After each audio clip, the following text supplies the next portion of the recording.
Well, hello Internet and welcome to my Visual Basic tutorial. You guys have asked me to cover Visual Basic, and since it's one of the only languages I haven't covered, I thought it would be fun to jump in and cover it over the next couple videos. In this tutorial, we're going to be covering GUI design, event handling, data types, some math, exception handling, input and output, casting, message box, and a whole bunch of other different things. On top of that, I will be also working with the newest version of Visual Studio, which is version 2017, which is free to download. And there's a link in the description to all the code that I use in this video, as well as a transcript, and I have a lot to do, so let's get into it.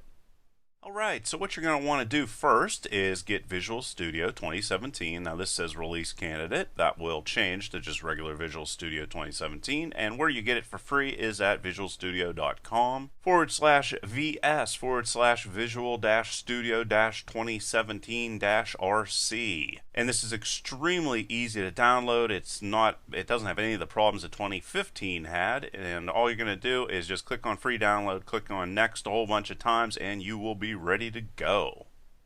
Then after you have that all installed, you're just going to come in. I'm using Windows 10 here, and you're going to find Visual Studio 2015, and there it is right there, Visual Studio 2017. And the RC might not be there for you, or it might be there, and if you're doing this right now, obviously it is. So what we're going to do here is we are going to create a new project. So we're just going to come up here and go File and New Project. And I am going to use Windows Forms app. So you're just going to select that guy right there. And you're going to come down here and you're going to give it a name. I'm going to call this VB-Tut1 and click on OK. And it is going to open up a little form here for you. Over here, you're going to find all of the different values you're going to be able to change for all of your different components. The currently selected one is the form, and you'll be able to change all kinds of things there, and I'm going to be creating obviously some forms. And then down here you're going to see all of the different things you're going to be able to drag and drop into your form. So what we're going to do first off is I am going to get a label. So I'm going to grab this label right here. Did I grab it? No, I don't know. Let's see. I'm going to drag it up here and drop it inside of there. And you can see, yes, indeed, it is called Label 1. You might want to view this full screen. Now, as that is selected, I'm then going to come over here and I'm going to give it a name that's going to make sense. So I'm going to call this label name, LBL name. It is very common to use the LBL for labels inside of Visual Basic whenever you're laying out these different components. And I am going to come down here and also I'm going to pick a size for this. So 39 by 13. Let's change that. Let's just leave it that way. That's perfectly fine. Also, you're going to have the text here. I'm going to change this to something that makes a little bit more sense. I'm going to type in name and hit enter. And that's all I'm going to do. And now you can see up here inside of our form that we have a label and name is inside of it. Now what I'm going to do is I'm going to get a little text box. So let's just scroll through here. There is a text box right there. I am going to grab it. Oop, did I grab the right thing? Yes, I did. Alright, so I'm going to grab the text box and I'm going to throw it next to the label that I have here. And let's go and give it a name. So we're going to come over here once again to the properties for our component. And I'm going to come in, and very often when you're using text box, it is common to start the name off for that with txt. And I'm just going to call it text name. And I'm not going to put anything in the text area, so let's just leave that blank. Over here for size, let's change that to say something like 208. And the height, let's just leave that at 20. So just hit enter. And now you can see there is our label and there is our text box. And we'll be able to grab it and drag it and move it around if we'd like to as well. Now I'm going to add a couple more, a little bit more functionality here. I'd say I'd like to get a button. So I'm going to grab a button and I'm going to drag it and drop that button right there. What are we going to do? We're going to come over and we are going to give it a name again. So come over here, and it's common to start the button components off with BTN. I'm going to call this BTN OK. Come down inside of here, and for the text for my button, I'm going to change that to OK. And let's say that I would want to have a shortcut for this button that would allow me to just click on the O on my keyboard, and that would automatically be the same as if I would clicked on it. I can do that by just typing in an and then OK like that. And let's change the size on this guy a little bit. Let's have 75, 23. Well, let's just leave it that way. All right, so we can just click on enter, and you can see now that it says OK there. Now you're going to also be able to go and get these components and copy and paste them. So you got another component here. Let's say that I want to create 3 of them. Just paste this again, come in here, and then let's go and click on this one, and we'll have it do something a little bit different. Let's change its name to txt and message. This is going to open up a message box on our screen here very, very soon. Come down inside of this guy, and what we're going to do for this is say that we want them to be able to type in an M on the keyboard. So go and M and just type in message. Keep the size exactly the same. Don't need to change anything else there. Jump over here to the 3rd button and zoom in on this. And I guess I didn't really say, basically, I get all excited whenever I was making this.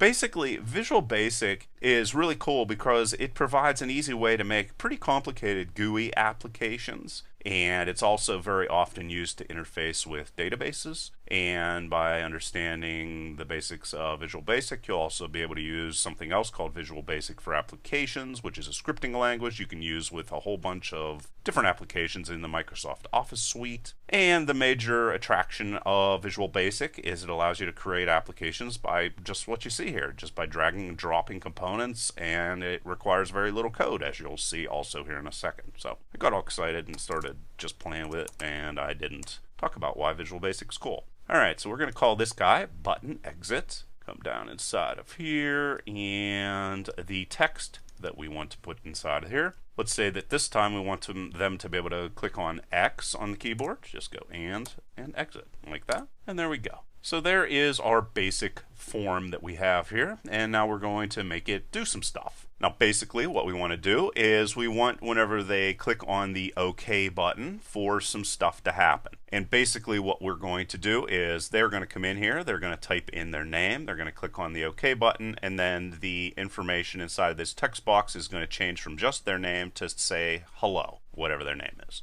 Alright, so if you want to add what's called an event handler, which just means when an event occurs, like this button being clicked on, that event's going to be handled and something is going to be done. It's very easy in Visual Basic. You just double click on this and look at that. Now you're able to come in here and automatically have it do some stuff. Now all of the code that you see here inside of this class for your form that you have here is going to define what happens with your form. And what we're specifically going to do here is define how to handle different events like mouse clicks and things like that. Now this guy right here is known as a subroutine, and it is not going to return any values. It is just a regular old guy that's going to do things whenever that button is clicked on. And the code that is inside of this subroutine is going to run every single time that button is clicked on. So what we're going to do here is we want to refer to this text box over here. And remember that its name is, let's click on the text box. Here is the text box, and its name is text name. So what we want to do is go and get the value that is inside of there, and which is going to be the person's name, and we want to change it whenever the button is clicked on. So to do that, we just type in text name and dot text, and if we want to change the text that's inside of there, we can say that it will be equal to now hello, put a space, and then if you want to concatenate or join strings, you just put an and inside here like this, and we can get the name that is already in there and replace it with a new hello name. And to do so, you just go and use text once again. So it's pretty simple stuff. And we can save that, and we can jump over here. Doesn't really matter if we do. And if you want to run your application, just click on Start right up here. And here is our application, pretty simple. And I can just type in Derek like that and click on OK, and you can see that it now prints out hello Derek. Okay, so let's go and add some more functionality here. That was pretty simple. Let's do something else. Let's say down here, whenever they click on message or they click on the M, remember, that's going to be allowed for us. Let's say we want to open up a message box and once again say hello. So just double click on that. You can see it automatically went and created that for us here. And to open up a message box, all you do is type in message box.show. And let's say, let's just keep this simple. We'll say that we want to have it say hello and then go and text name and get the text that is in the text box inside of there. And then if we also want to put a message at the top of our message box, we could do so here with after that comma. So we'll say hello, and we'll just be boring and do the same thing again. So we'll say text name and text, and we can save that. You can see didn't take much code. Click on start, and now we have new functionality once again. So now we'll come in here and we'll type in Derek, and click on message, and there is our message box. All right, so there's something else we can do, and let's keep on going. Now let's go and say we want to make the exit functionality work, and all this is going to do is close our application when it's clicked on. And to close it, all you have to do is say me.close like this, and you can see that's going to work, and we can run it, and there it is. And if we just click on exit, you're going to see that it closed. That's it. All right, so that's how we open applications, and that's how we close applications. Now let's come in here and do some things that are a little bit more complex. Again, we'll open up our little form that we have here, and we're going to throw some new little things inside here. I'm going to come down inside of my toolbox and grab a text box, and I'm going to throw this here. This is going to do some adding and subtracting of different values. We'll come over here, scroll up here, and we're going to call this text box txt add value 1. And let's change a couple things. It's not going to have any text inside of it. We are definitely going to change the size of it though. Let's go and change our width to 55 and just leave that be 20 like that. And there you can see it's a little bit smaller. Now we can also come in and add a button inside of here. So let's go and get a button, drag that up there, drop it inside of there. And the button we're going to call btn add values, and what this is going to do is it's going to take two different values, it's going to add them and then put a result on our screen. So we'll go and scroll down here, and the text inside of here is going to be a plus, and the width definitely doesn't need to be that big. Let's change it to 23 just like the height is currently, and there you can see is a little addition button there. Once again, we can grab this. Oh, we can also click on it and go and click with our arrow buttons. So up to move that into a position that makes a little bit more sense. And let's grab another little text box inside of here. Drag it, drop it up inside of there. And it doesn't really matter where it goes, because like I said, you can go and click around, move it around with your little keys. And let's go and give this a different name. So we're going to call this text add value 2. Pretty simple. It's not going to have any different, not going to have any text inside of here. Let's go and scroll down a little bit more. And the width on this guy, let's also have that be 55. And right there was be where you would put your text. There's so many different things you can do here. And that looks pretty good. So now what are we going to do? Well, I think I'm going to go and get myself a label that's just going to be an equal sign. So we'll come down here in our toolbox, and there's a label, and we'll drag it up here. Whoops, what'd I do? There we go. Drop that there, move it down into position. Let's go and change the name on this to LBL add equal, and it's not going to do anything. That's why it's a label. And scroll down to the bottom. Let's change the text on this to just be an equal sign. And let's change the size on this guy to 13. Let's just leave it be 13. Alright, so there's our label. Alright, so now what we need to do is have another text box here that is going to allow us to display the answer. So we'll come down again, text box, drag it, drop it right there, come over here, and scroll inside of here. And we're going to call this text sum answer. And scroll down. The size for this obviously needs to be smaller, so let's change this to a width of 55. And the text inside of there, let's just leave that have nothing inside of it once again. Okay, so there you go.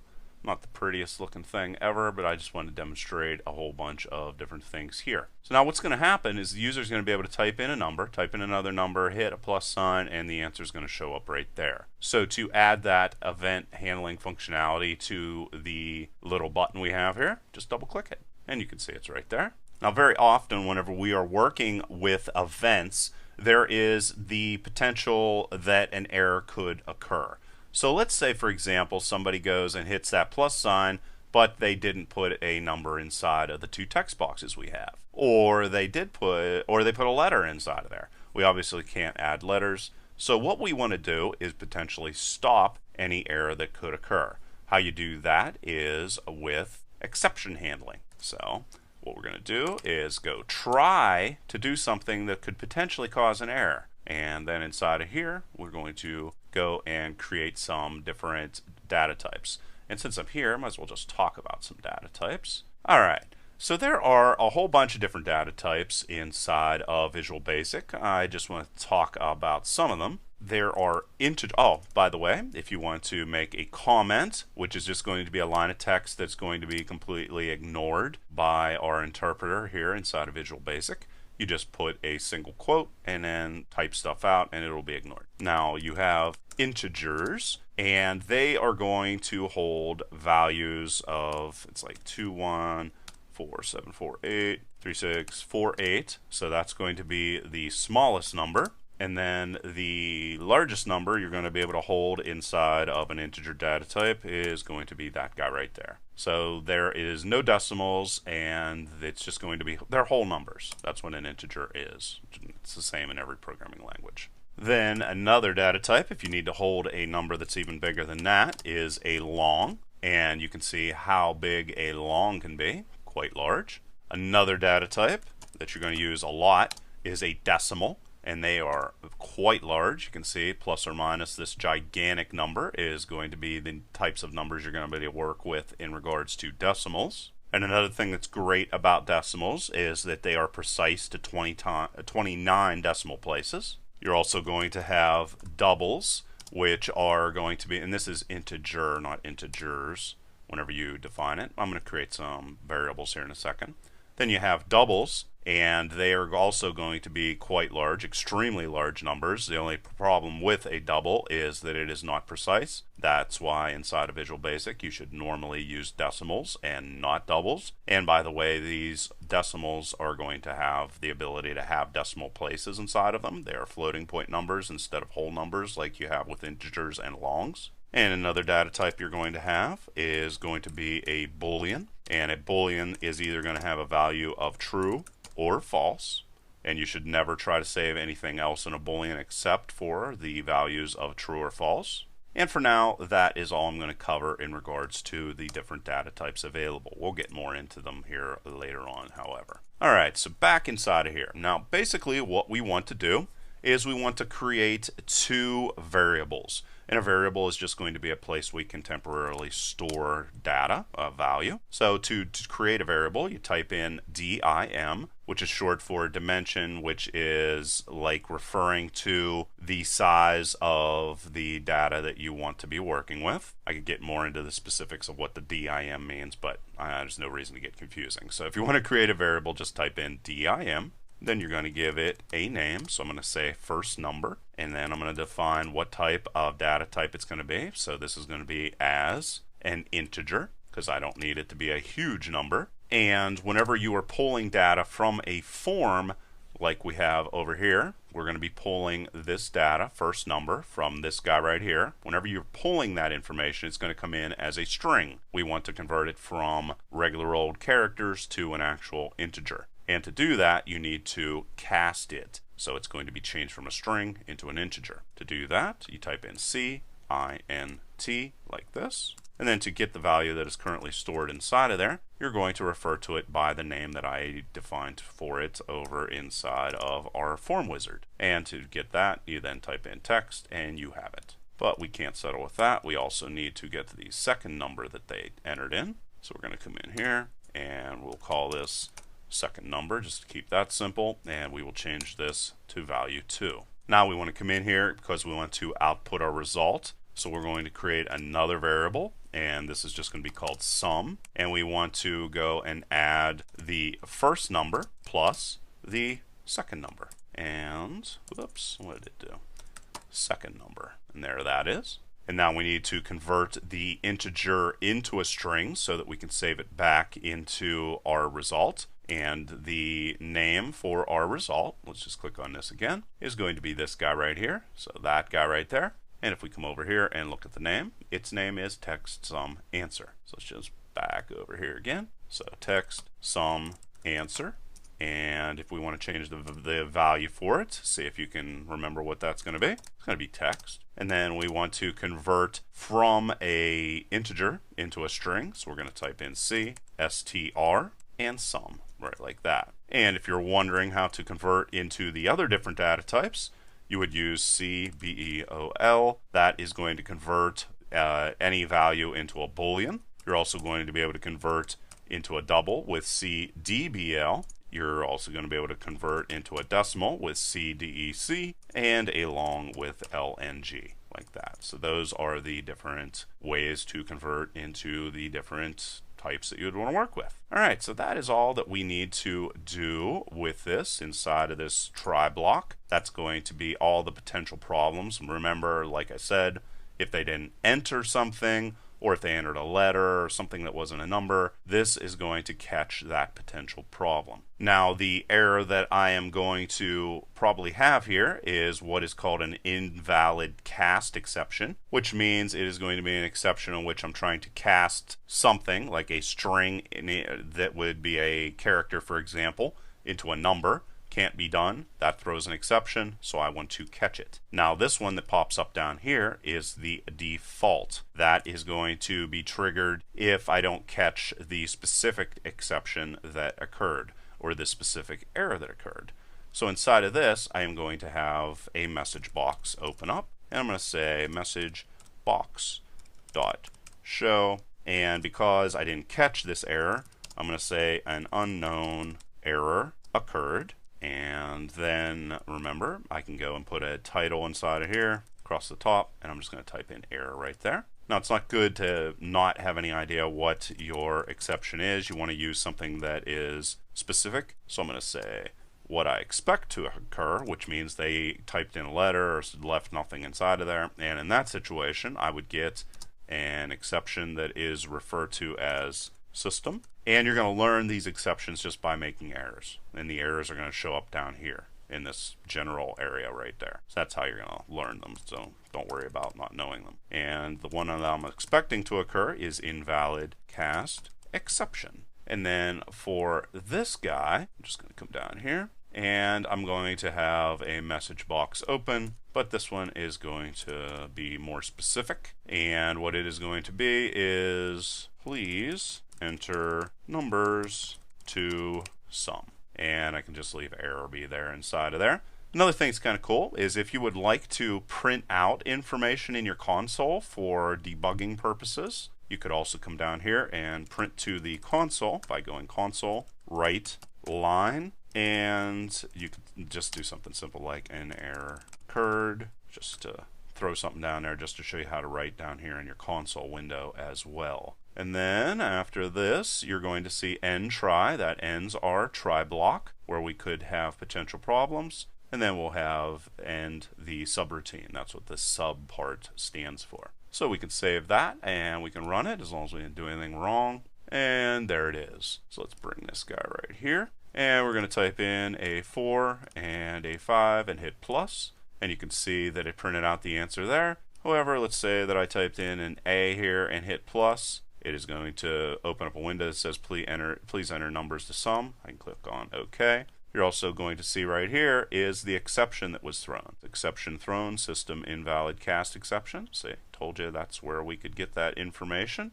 And that is the gist of what we could do with this guy. So we're going to click on exit and exit out of there. All right, so pretty cool stuff. Now let's go and create another one just so I can show you an additional way to cast as well as another example of a math function we could use. Remember, we can just copy all of this. I'm just holding down the shift key to select multiple components at once. Copy and paste. Saves us a little bit of time. Come in here, and then we just need to give these different names.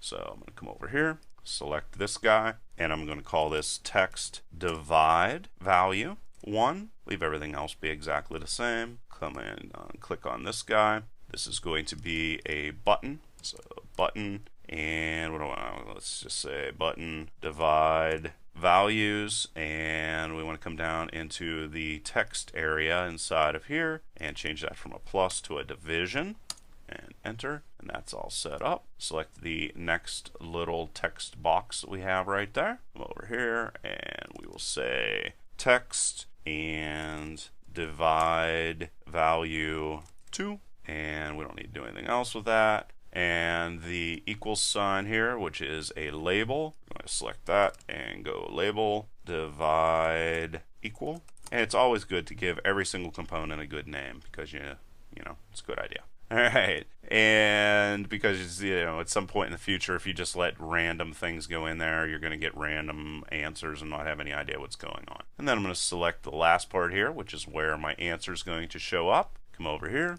select this guy, and we'll call this text division answer, just to put something inside of there. And we don't need to do anything else with that, and hit enter, and there we're ready to go. So now we want to add some event handling functionality to this division button here. So double click on it. You can see it opened up for us. And here we're going to be working with decimals instead. So I'm going to go dim, and let's just call this first num as decimal.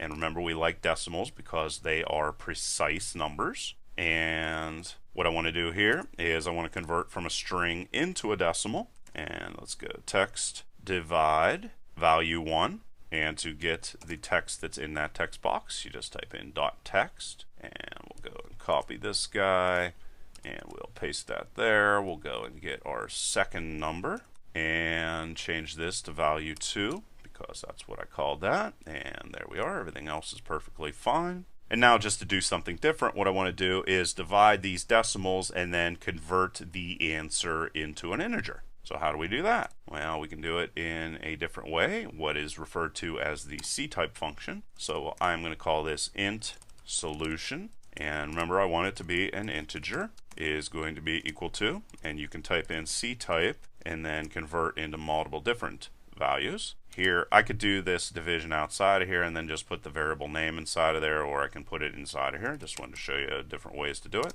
So we're going to say first number is equal to second number, and division, and then what we want to do is get the answer for that division and convert it into an integer, and that's what C-type is going to do for us. It's going to allow us to define, do we want to convert it into an integer or some other data type. And then finally, to go and put the answer back inside of our form, we can go text division answer dot text is equal to, we want to convert it back into a string, so go C string, int solution is the guy that we want to be working with here. And if we save it and we run it, let's go and see what happens.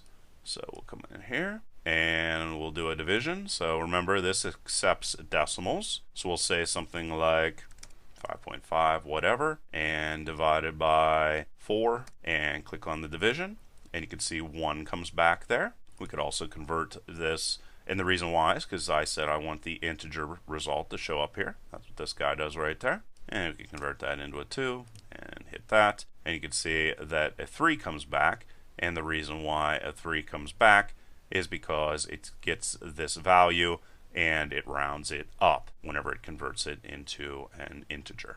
Alright, so there you go, guys. That is a whole heck of a lot of stuff about Visual Studio as well as Visual Basic in general. And I'm going to be making a whole bunch of other different videos and getting into the meat of the language as this tutorial continues. It's not going to be a huge tutorial. I plan on probably making about 6 videos, just enough to cover what you would learn about Visual Basic in a standard 300-page book. So like always, please leave your questions and comments below. Otherwise, till next time.